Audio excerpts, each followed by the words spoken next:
Ils ont infiltré le New York Times, le Washington Post, CBS.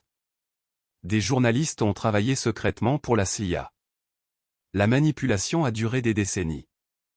Et le public n'en a jamais rien su. À la fin de cette vidéo, vous comprendrez pourquoi. La CIA recrute ses agents de presse par différents moyens.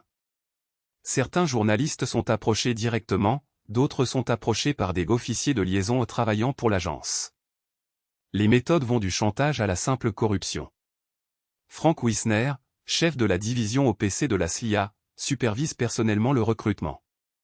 En quelques années, plus de 400 journalistes sont intégrés au programme, couvrant tous les grands médias américains. Les noms des médias impliqués font froid dans le dos. Le New York Times, Washington Post, CBS, Time Inc., Reuters, tous ont eu des correspondants travaillant pour la CIA.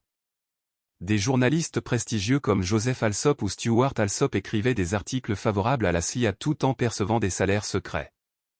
La directrice du Washington Post, Katharine Graham, était au courant et complice. Même le rédacteur en chef du New York Times, Arthur E. Sulzberger, a autorisé ces journalistes à travailler pour l'agence. L'impact sur l'information américaine est catastrophique. Pendant des décennies, le public a été nourri d'informations biaisées, d'articles de propagande et de reportages orientés. La CIA a utilisé ces journalistes pour influencer l'opinion publique sur la guerre du Vietnam, la révolution cubaine, le mouvement des droits civiques et bien d'autres sujets sensibles. La démocratie américaine a été profondément ébranlée par cette manipulation massive de l'information.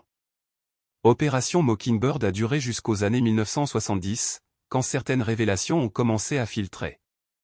Mais l'héritage de cette opération perdure.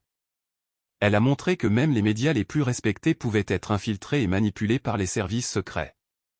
Une leçon qui reste d'actualité dans notre monde de fake news et de désinformation.